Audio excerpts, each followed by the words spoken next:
Greetings, and I'm Dr. Michael Martirano, the proud Superintendent of Schools for the St. Mary's County Public School System. And welcome once again to another edition of the Superintendent Spotlight.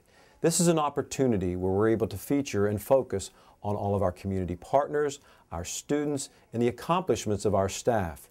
And today, it is a wonderful opportunity because I have two phenomenal staff members in the St. Mary's County Public School System.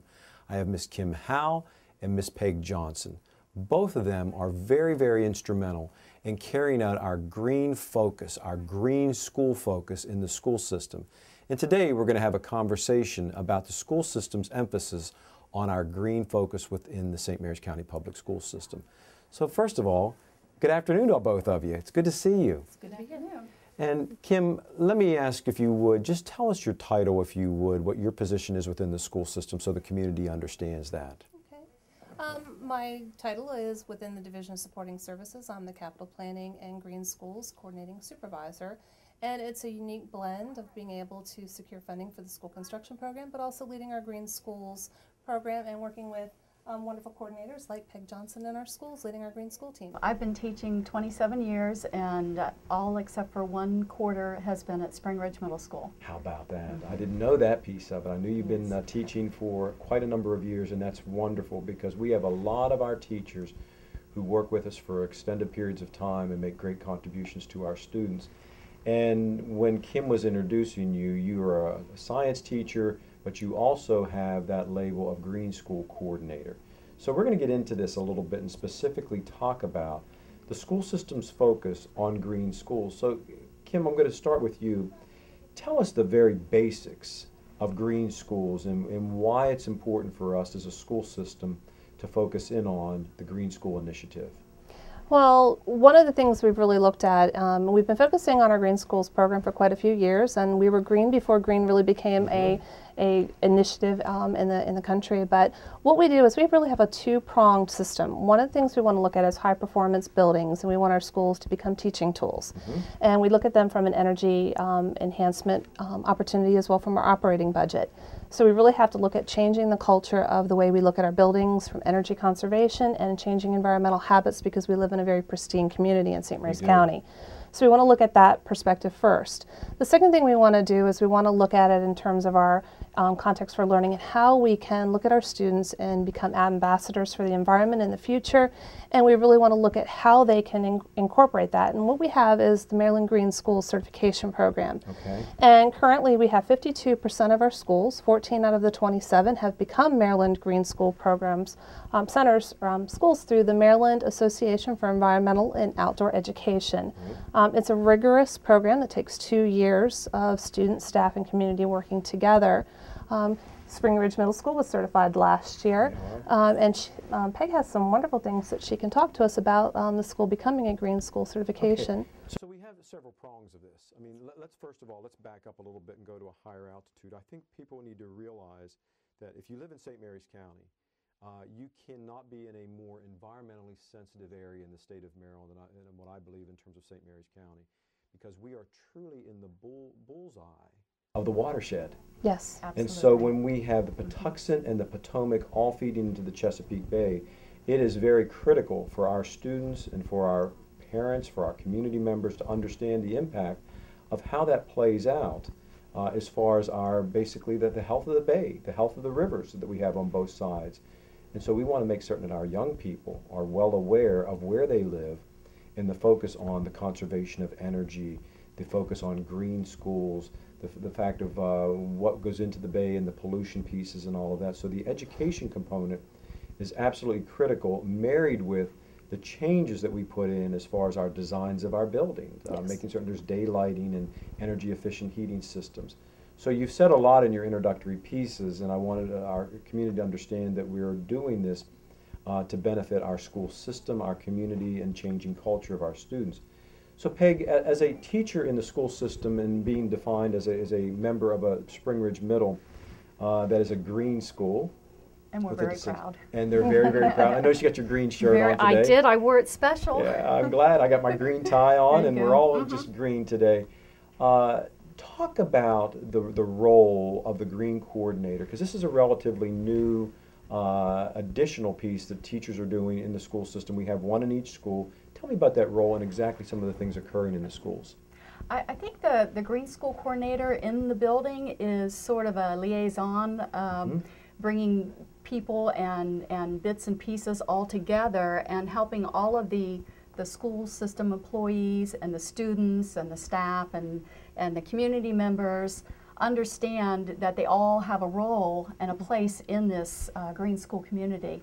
So we have you know, the curriculum area, and first thing is educating the teachers, and so that would be the piece where there is staff development for them. And some of it is, you know, a lot of it is optional. We try to let all of the teachers know what's available, not just, you know, at the building level, but in the county and other places. So raising awareness. So that they can take, you know, they can take it as an opportunity and pursue, you know, their interests in that area. And then we also try to bring to the teachers, again, the comfort level of knowing how to bring environmental issues into their content. Right. And so I have a few examples. You want me to pull those out I now? would, but before I want back? individuals to know that you are a teacher full time, and your job is you're teaching a very large class load throughout the day. But as a green coordinator, this is something above and beyond the call of daily duty. You're doing this in addition to your full-time teaching load. Yes. And to educate in providing professional development and providing professional opportunities and awareness to the teachers throughout the school. And part of this, as you've talked about, this is embedded in the curriculum, throughout the curriculum. Yes, it is. Why don't you show, I know you brought some beautiful exemplars and artifacts. Why don't you show some of those? Well, I'll start with a few art class pieces. And since I'm right next door to the art room, I see a lot of what goes on there. But our art department will start with a piece of junk wallboard that somebody, you know, they just happen to talk to and has this junk piece. And so they'll bring in all the scraps. Right. It's something that would be going into the trash and to the dump or something. And so then they look at their curriculum objectives and what they need to do, and then they'll look for how to integrate that with, for example, perspective here. You have to be able to understand the math of lining that up. And then you also have the time period that is being portrayed on this piece of art. And so that would be the social studies aspect. And then all of those pieces are brought together to make a beautiful piece of art that can then be displayed, and the students are always very proud of what they're able to do with these. I sure hope we can get a close-up of that today as we're focusing in on that. But here's something that would, a piece of material that would have been thrown away or put into a landfill that probably would have a very difficult time biodegrading, I would say that, and that now you're looking for opportunities to use that material and then focus on the different curriculum pieces. That's beautiful. And it ties back to, in part of the infrastructure piece they have to do is they also have to look at best management practices. And one of the ones that they could tie that back to would be waste reduction. Okay. So as they're tying it back to curriculum, they would be looking at all of the instructional pieces they can do, but they also tie it back to 4 best management practices that they have to complete, one of which they could do would be waste reduction, which would be the recycling piece of that aspect as well. So the student is understanding, why are we getting a blank piece of drywall? Exactly. It now becomes a canvas and a palette for them to create their artwork and embed the other pieces of the curriculum, and then again the other pieces that you talked about. Do you have some other things there as well? We do. We try to develop a culture with the students also that they look, instead of when they have projects to do for classes and things like that, we encourage them to look for materials that are scrap and junk and sitting in, you know, drawers and bins and things at home that they can bring in that can then be made into whatever project they need, no matter what the content area. And that's something that we really emphasize and get them thinking along that line rather than spending more money and going out and buying new things that then have this big impact on the environment. So this is another one. This is, again, scrap 2x4 on the bottom. Right. And there's an old wire coat hanger that is the framework, and then over that is an old hose that might have a run in it that you can't use, and then they create, again, a 3-dimensional sculpture. So you have working in space, 3 dimensions, and again, that's spatial learning is mathematics and things, and so you've got it all coming together here again in a piece of well, hold artwork. that up again, Peg, if you would. I was sitting here before this interview started trying to figure out what the base material was where all those colors were painted on, and you're telling me that that is a old 2x4, a wire hanger, and a nylon hosiery. Is that what you're telling me? Yes, it is. And then that the actual paint adhered to that? Yes. That is phenomenal. I think my first message here to our community and to our parents is, there's several messages today, when your child has an assigned project, before you go out and buy all those new materials to think that it's going to be, you know, a lot more glitz and glamour provided by buying the latest, newest things on the shelf, I like to encourage parents to think about the things that are right around the house that can be reused again. That is absolutely phenomenal. What else do you have that you'd like to show? Anything else? I do. I have a sample from a language arts, 6th grade language arts class. They just finished this novel, Touching Spirit Bear, and there's a main character in there who is out on his own in a wilderness area for a period of time and is picking animals and plants that are part of what he considers to be his totem. And then he has reasons for why. And then the students took a walk on the nature trail, and I was very excited because our nature trail was a big partnership with Eagle Scouts and outside groups who came in and helped us create some learning structures out there with some bench work and a bridge that crosses a stream so the students can go down and have somewhere to sit and work. But on this nature trail hike, they went out and they selected animals or plants that they felt were their totem. And so they had to be able to then do a written expression of why this animal or this plant, and again we emphasize both because the food chain all starts with the plants. We've got to take care of them. Right. And why it is their particular totem. So it just is really exciting for me to see other teachers in the building who are not science teachers or something like that, taking their students out and showing them how the environment and the outdoors can be a part of what they do in their classroom without it being a contrived experience. Right. And that's really important because students need to feel a connection with the outdoors in order to want to do something about it and to take care of it. And then that leads to another big emphasis that we have is having the students through service learning, because at all grade levels they have to do 10 hours every year in middle school, and we encourage them to look for environmental action.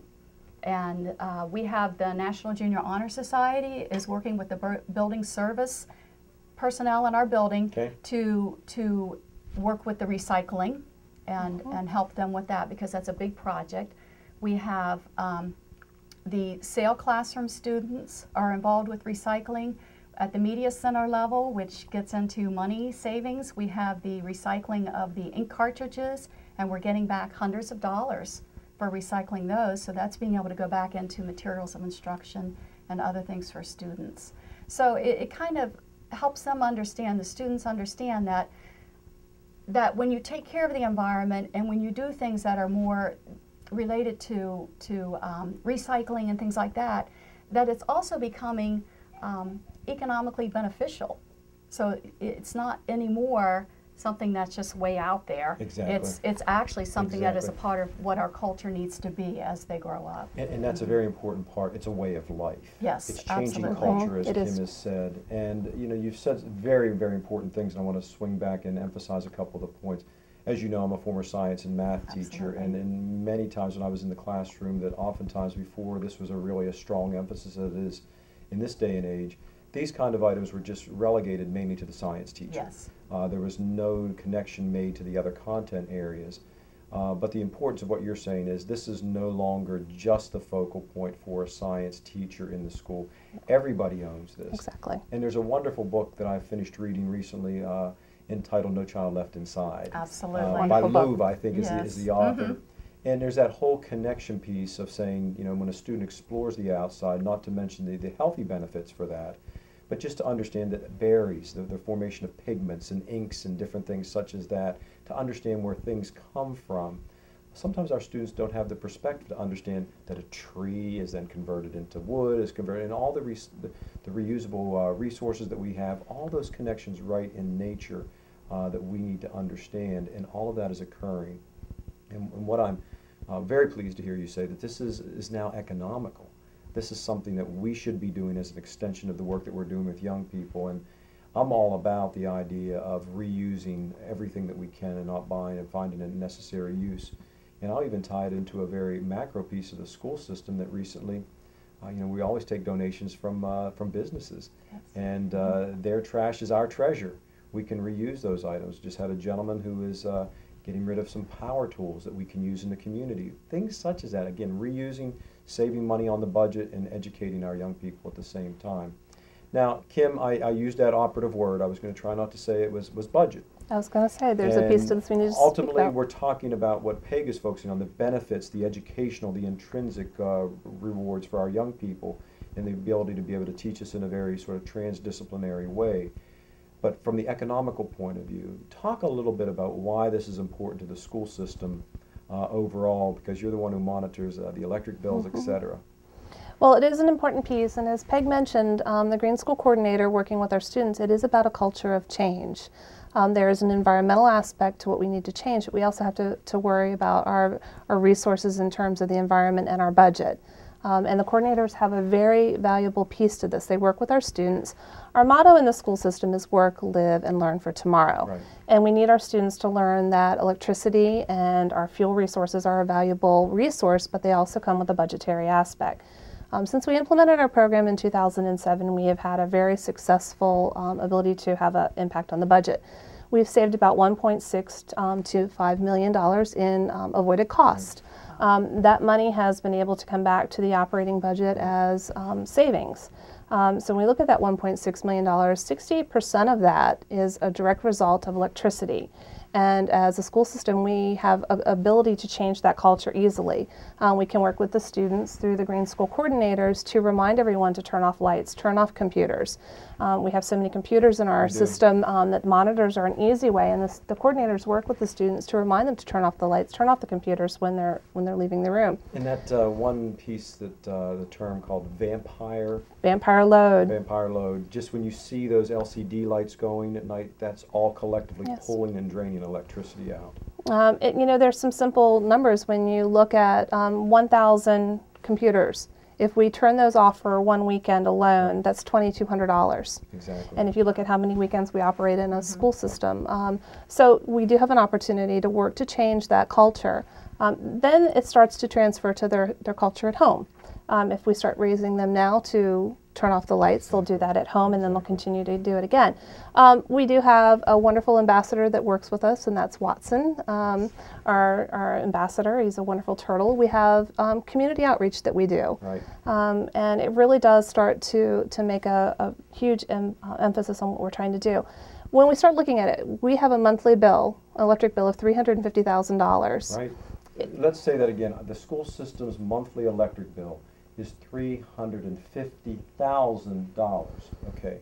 So that says enough by itself. Everything that we can do to monitor, we really do work with our partners. We work with SMETCO. We've got a lot of business solutions. We did 4-day work week this summer.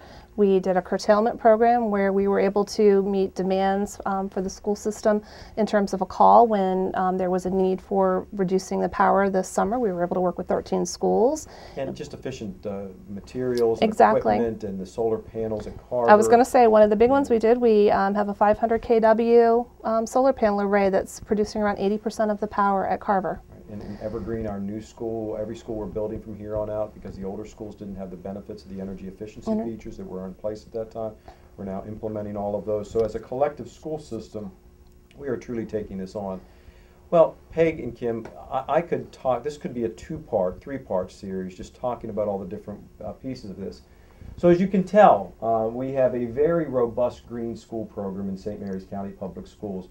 I'm delighted to shine the spotlight today on 2 of our exemplary school system employees, Kim Howe and Peg Johnson, who are living this every day with the sole focus of educating our young people to make a difference in the future and to change the culture of our school system as far as making certain that we see the benefits of being a green school.